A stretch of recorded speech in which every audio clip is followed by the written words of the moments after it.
Bonjour à tous, je suis Hawa et je vous souhaite la bienvenue sur le podcast de l'AMECAS, l'amicale des étudiants caribéens, africains et sympathisants.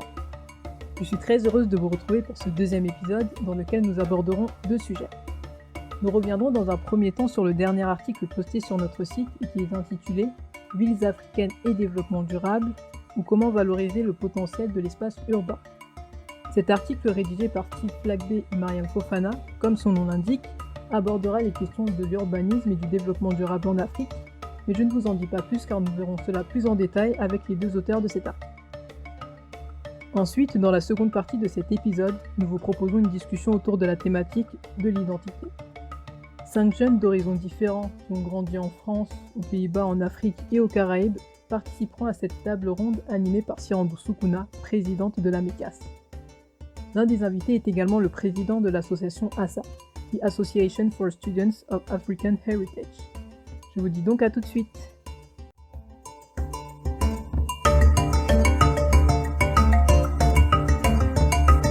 Alors, sans plus tarder, on retrouve Steve et Mariam. Bonjour Steve, bonjour Mariam. Bonjour. Bonjour Awa. Comment ça va? Ça va, très bien. Ça va, super.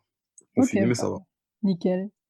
Alors, pour commencer, est-ce que vous pourriez nous résumer en quelques mots votre article en nous expliquant notamment pourquoi vous avez choisi de traiter la question de l'urbanisation et de la valorisation des villes africaines sous l'angle du développement durable?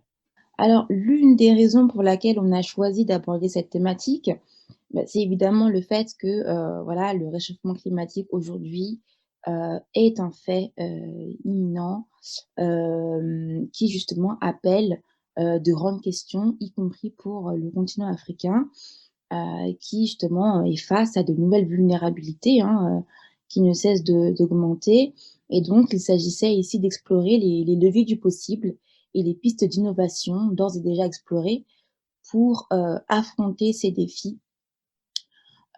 Et puis en même temps, on voulait exposer en fait cette multiplication des investissements étrangers et des organisations internationales dans le cadre des objectifs de développement durable, qui sont assez pluriels sur le continent. Et donc pour nous, il était question de comprendre quels sont les réels enjeux liés au développement durable sur le continent, afin de poser les cadres liés à ces thématiques. D'accord. Ouais, excuse-moi. Ouais, du coup, je compléterai. Je dirais que effectivement, comme on l'a dit, les enjeux du développement durable sont très importants. Aujourd'hui, les objectifs du développement durable ODD sont, sont imposés un peu sont imposés à l'agenda de toutes les nations et de tous les États. Et les États africains n'y manquent pas également. Du coup, l'idée de l'article, c'était aussi de questionner un peu cette ODD 17 des villes durables et de s'interroger finalement sur sa pertinence dans le cas des villes africaines. Je dirais qu'il y avait aussi la volonté de comprendre l'existant pour essayer d'imaginer le futur, parce que bon, on nous parle des villes durables, des villes connectées, de beaucoup de choses, mais qu'est-ce que c'est l'existant actuellement? Qu'est-ce que c'est une ville africaine? Et on essaye de répondre à ces questions, et de les rendre un peu plus abordables, parce que souvent, pour aborder la question, on a souvent des rapports, des études, des recherches. Là, on voulait essayer de faire un article un peu global sur l'urbanisation en Afrique et qui nous permettrait après d'aborder des thématiques un peu plus précises aussi. Donc en fait, vous êtes parti d'une analyse de la situation actuelle pour ensuite élargir sur les perspectives de l'avenir, en fait. Ouais, exactement.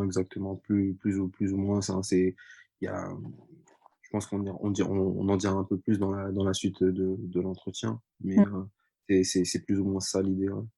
D'accord. Justement, comme c'est un article très dense, je vais juste évoquer certains points, dont un qui m'a particulièrement intéressée.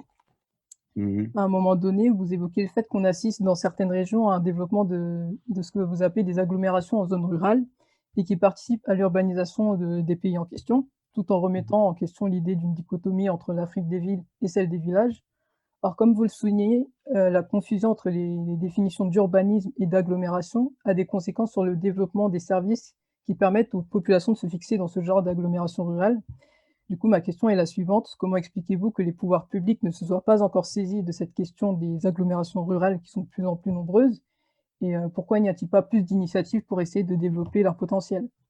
On a souvent l'idée qu'il y a l'Afrique des villes et l'Afrique, des villages. Surtout aujourd'hui avec l'urbanisation, croissante de l'Afrique. Quand on parle d'urbanisation, on pense directement à Abidjan, Lagos, Kinshasa, Johannesburg. Des villes qui sont, des pôles urbains connectés à la mondialisation, qui ont les traits de l'urbanisation, de l'urbanité et qui ont les traits de la modernité aussi. Donc et au passage, c'est souvent aussi des villes qui ont un passé colonial, assez important et du coup, donc quand on parle de croissance urbaine, on pense pas, à une urbanisation, plus endogène et plus liée à une autre réalité du continent, c'est la croissance démographique et jusqu'à présent, même si on nous donne les projections que l'Afrique sera urbanisée dans les années et les décennies à venir, l'Afrique est encore rurale et aujourd'hui la dynamique de l'urbanisation, elle se fait aussi elle se réalise également dans les zones rurales où, Mmh. bah, parfois ce sont des villages qui se mettent à être, s'agglomérer pour devenir des agglomérations finalement, des agglomérations de villages qui deviennent finalement une grosse agglomération, sans où les barrières, où les sinon si on peut dire les espaces qu'il y avait entre les différents villages finalement ne sont plus au vu de la pression démographique et du coup, on assiste à différentes formes de développement urbain dans les zones, rurales et pour répondre à la première question, je pense qu'il y a aussi, la raison pour laquelle les pouvoirs publics ne s'intéressent pas à ces villes, c'est peut-être parce que, c'est pas des projets dont elles arrivent à comprendre le degré d'urbanité. Comme Je suis je disais, d'accord on avec pense ça, oui. souvent aux grandes villes, quoi. Mmh. Donc les pouvoirs publics qui sont très, très, très intéressés par les projets, importants, en tout cas en Afrique, ils sont très intéressés par les projets importants comme au Sénégal, avec la construction de la ville de Diamniadio, Mmh. pas loin de l'aéroport, qui est très proche de l'aéroport de Blaise Diagne, Blaise Diagne, qui est une construction assez importante, pas loin à 32 kilomètres de Dakar, avec, beaucoup d'infrastructures modernes et je pense que c'est une des raisons pour lesquelles les pouvoirs publics ne s'intéressent pas à ces villes, parce qu'ils comprennent pas en fait que c'est des villes. Ils les considèrent encore, je pense, comme des villages. Ce qu'on a constaté aussi en poursuivant ces petites recherches pour rédiger, l'article, c'est qu'il y a quand même une méconnaissance, hein, accrue, des caractéristiques et des spécificités, territoriales, Mmh. au sein du gouvernement. Pourquoi? Puisque les données, heu, sont obsolètes et elles sont très peu qualitatives. Donc, face à ce phénomène d'urbanisation, spontanée, très informelle que vient d'évoquer Steve, et ben, il y a un manque de référencement et ce manque de référencement, bah, il constitue un frein, hein, dans le processus d'aménagement, pour développer des villes, ou des territoires, résilients, et puis ça engendre aussi des problèmes de gestion. D'où, l'inaptitude, hein, de répondre, aux besoins immédiats des habitants. Donc en fait, je pense qu'il y a vraiment une nécessité, d'avoir accès, à des services, hein, et à des équipements publics pour pouvoir justement identifier ces nouvelles zones et ces nouvelles formes d'urbanisation, par les statistiques, hein. Puisque sans connaissance préalable et sans, réelle exploration, des flux qui s'opèrent, sur le territoire, on est incapable de mener des mesures, adaptées, aux réalités, territoriales. D'accord. Alors, je vais passer à la question suivante. En ce qui concerne les enjeux liés au logement, est-ce que vous pourriez revenir sur les projets de logement qui sont menés par des puissances étrangères? Je pense notamment à la Chine que vous évoquez dans votre article. Est-ce que vous pensez que ce type de démarche puisse, au moins en partie, aider à réduire les difficultés liées à l'accès au logement dans les pays africains concernés? Alors ouais, très bonne question, hein. Je veux bien peut-être commencer par apporter quelques éléments. Donc ouais, ce qui est mentionné, c'est que bon, bah, la Chine investit de manière, accrue dans l'immobilier en Afrique et puis en même temps, elle importe, hein, ce modèle de bâtiment chinois. Mais ce qu'il faut savoir quand même, c'est que ces logiques de développement, heu, ont sont assez problématiques. D'abord parce qu'elles répondent pas du tout, hein, aux enjeux du développement durable. Si on reste dans le thème, initial, Mmh. ce sont des HLM qui ont été construits, dans le cadre d'un projet, bâtiment contre pétrole, hein. Donc quand même vient alimenter toute l'économie, émettrice de gaz à effet de serre chinoise, hein, qui est quand même l'une des plus polluantes au monde. Donc déjà partons de là et puis d'un point de vue, sociétal, il faut savoir que le développement durable intègre des paramètres à la fois environnementaux, Ouais. mais aussi économiques et sociétaux. Et ça souvent on l'oublie.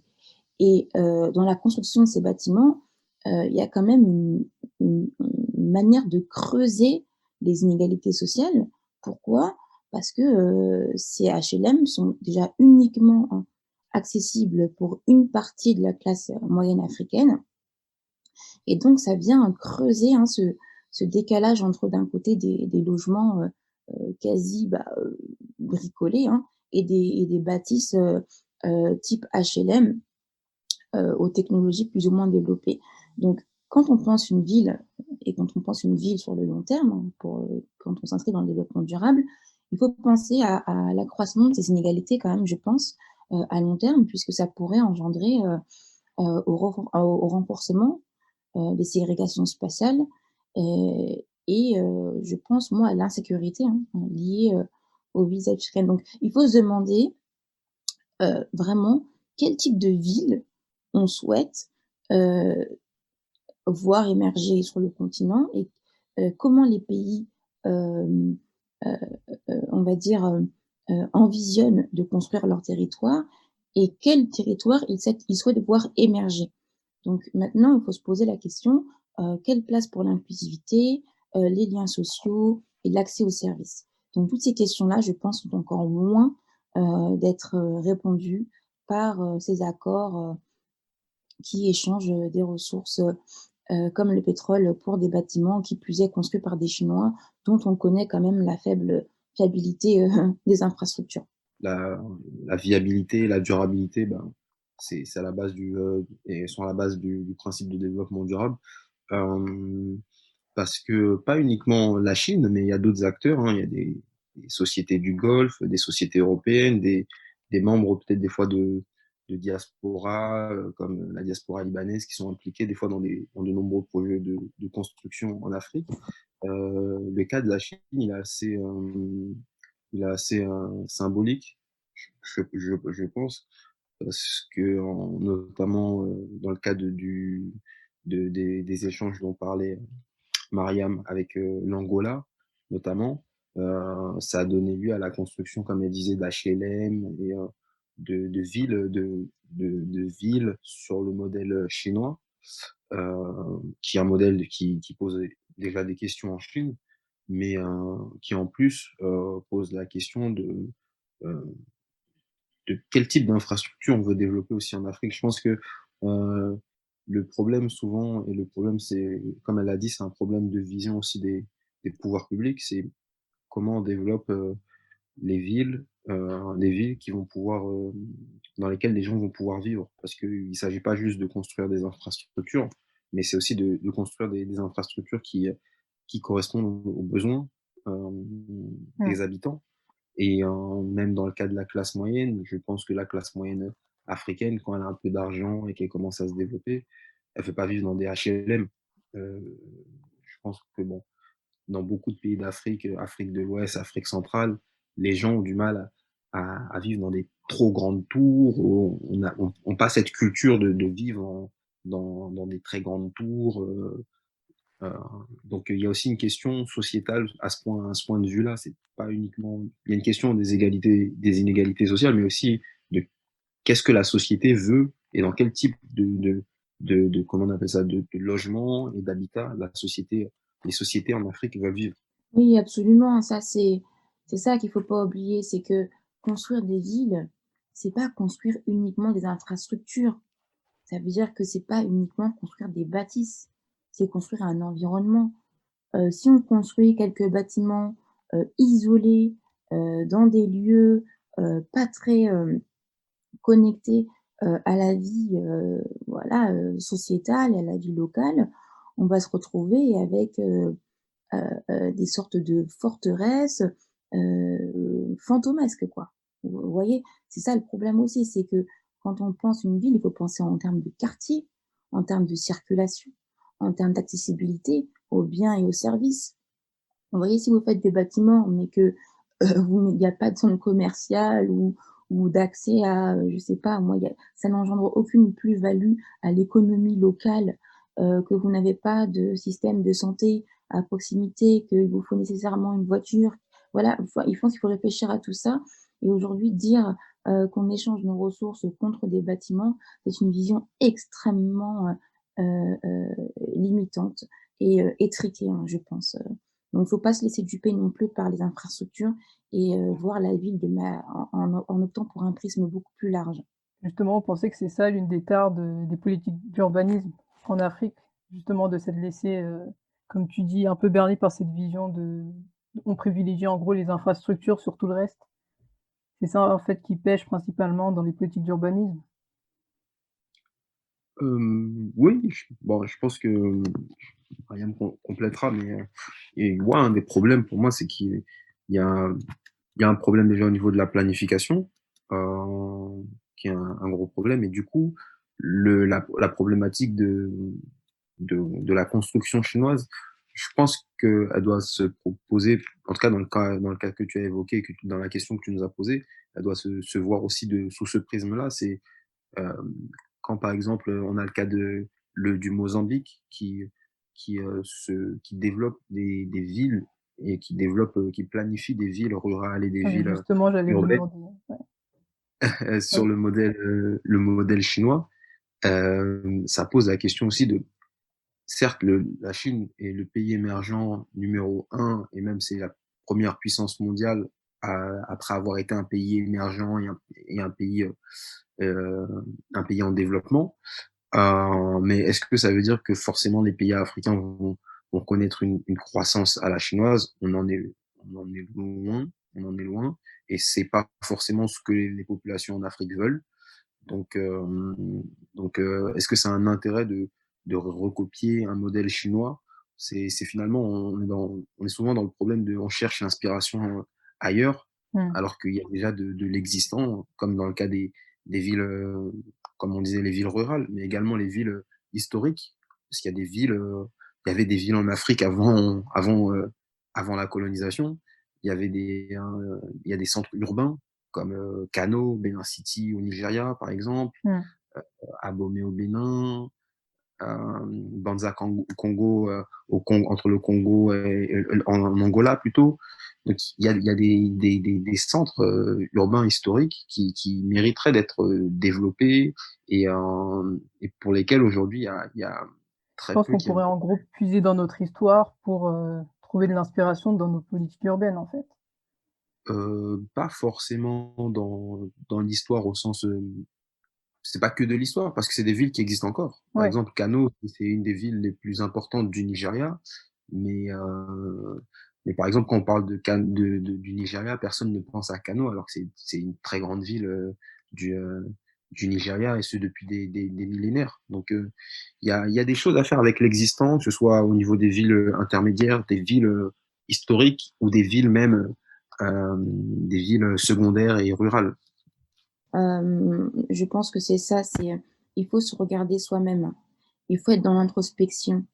Ce qui manque aujourd'hui aux autorités, c'est la vision. Ça veut dire, voilà, quelles sont les réalités de mon territoire? Quelles sont ses spécificités?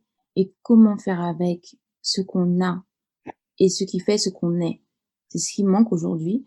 Nous sommes dans un mimétisme hébété qui tend à vouloir répondre à des, stéréotypes du développement, quitte à plonger les populations dans des situations extrêmement précaires.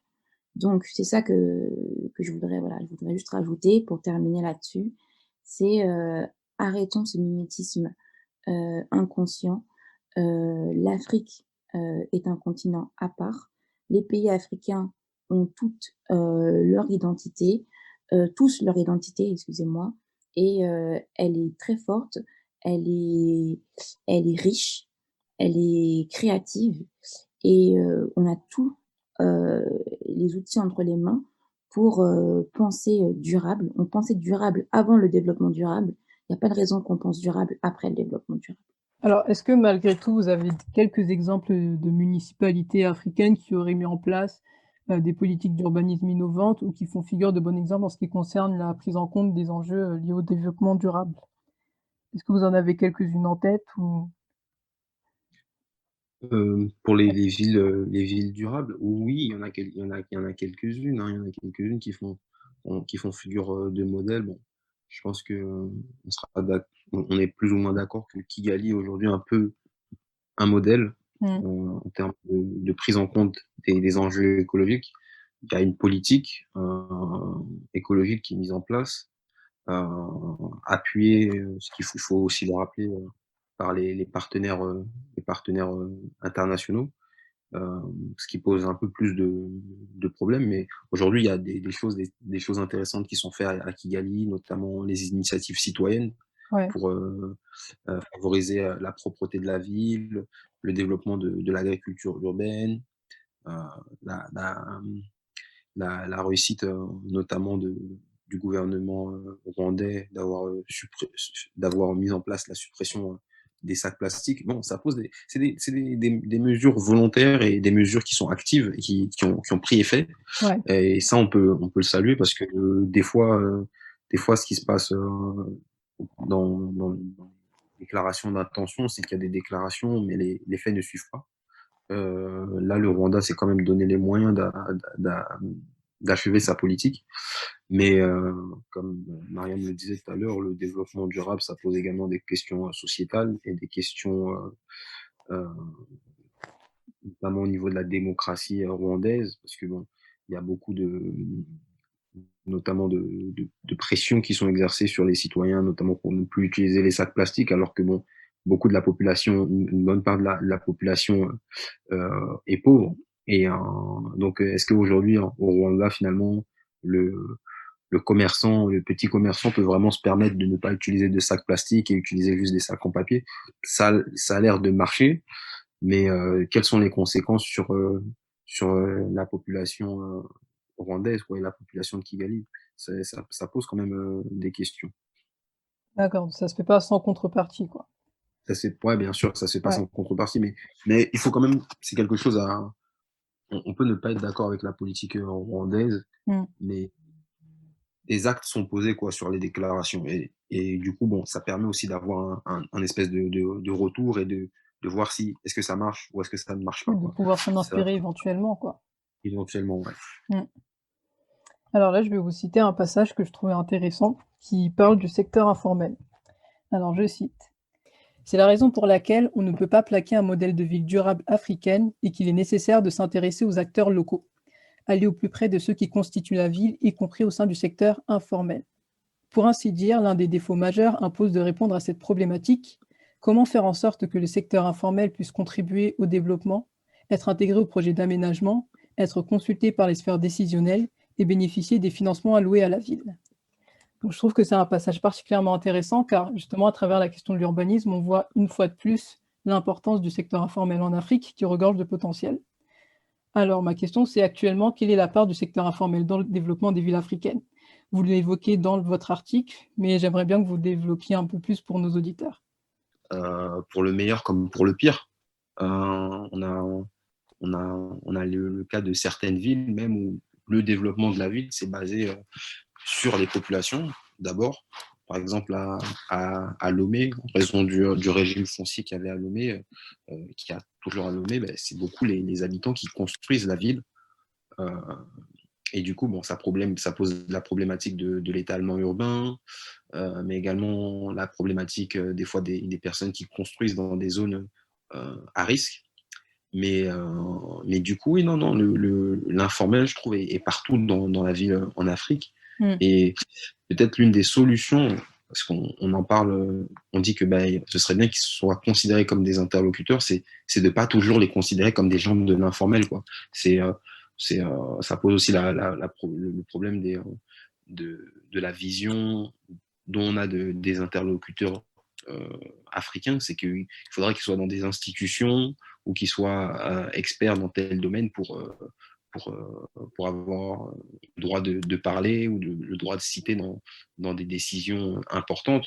Par exemple, il y a un cas qui est connu en Afrique de l'Ouest, au Bénin. Les charpentiers de Cotonou, les gens de Porto Novo plutôt, beaucoup n'ont peut-être pas fait d'école réputée dans la construction, mais c'est des gens qui sont sollicités un peu partout dans la sous-région pour venir construire dans de nombreuses villes. Donc il y a de l'expertise dans ce qu'on appelle l'informel. Il y a de l'expertise, mais encore faut-il la considérer comme telle.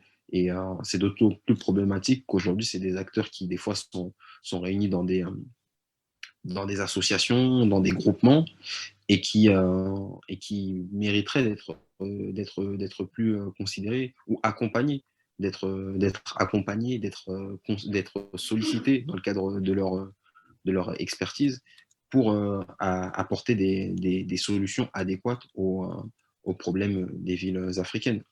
Vous l'évoquez déjà dans l'article, mais est-ce que vous pourriez développer votre analyse en ce qui concerne les différentes solutions à court et à moyen terme, voire même à long terme, qui pourraient être mises en place pour relever les défis liés à l'urbanisation en Afrique? L'une des clés, c'est la manière de faire gouvernance, j'ai envie de dire. Puisque, en fait, c'est très en lien avec ce qui vient d'être dit par Steve aussi, mais c'est-à-dire qu'on ne peut entamer une réelle dynamique qui tend vers le développement sans l'inclusion des acteurs principaux qui sont les habitants.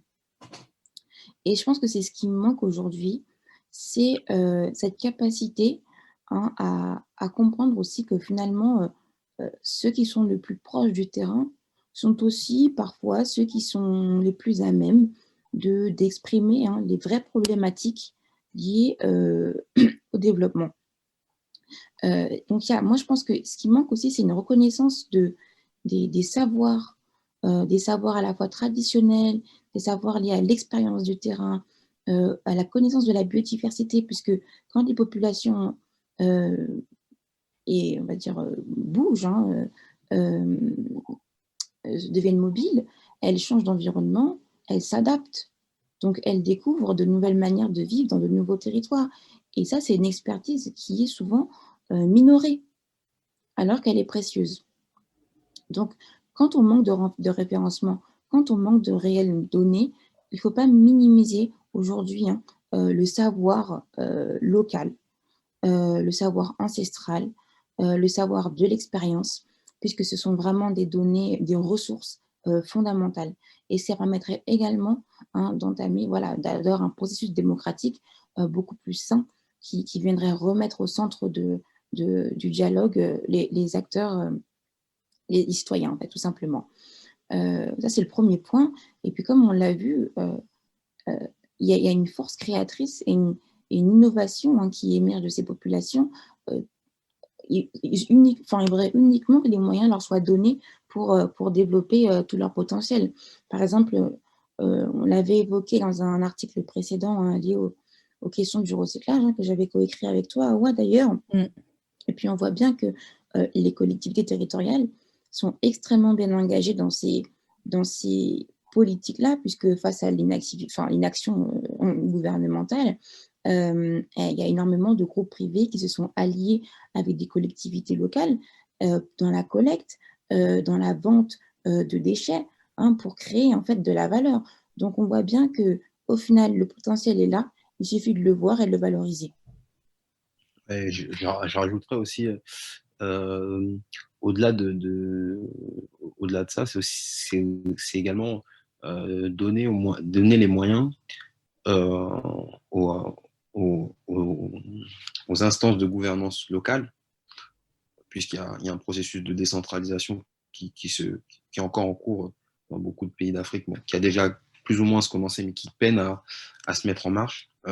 Comme j'en parlais dans un article sur les élections municipales au Bénin qui ont eu lieu cet été, c'est de donner le moyen aux gouvernants locaux de comprendre et de, de travailler avec tous ces acteurs à la base, de leur donner les moyens de s'exprimer et de faire comprendre au mieux leurs besoins. Et je pense qu'il y a, parce on pointe souvent du doigt les gouvernants des pays, mais le développement des villes, c'est quand même quelque chose qui va se faire à une échelle locale.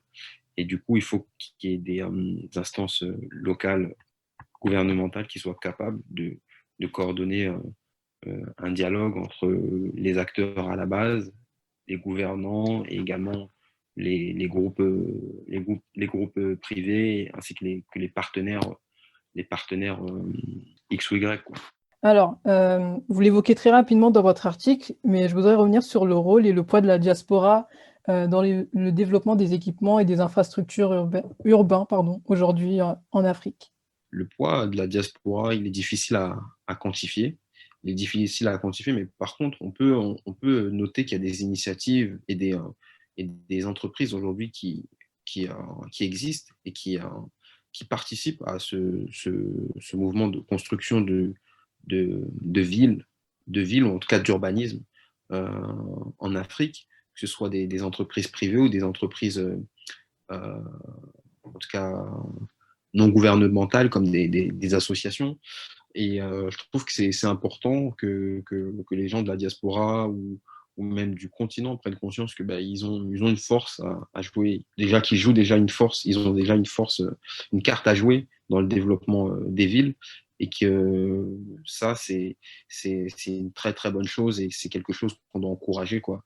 Parce qu'il y a des initiatives, il y a des entreprises comme en Côte d'Ivoire, Kofi et Diabaté, qui récemment ont gagné en plus l'appel d'offres pour la construction d'une infrastructure portuaire au Bénin. On a une entreprise comme TAF en Gambie et au Sénégal qui construit des,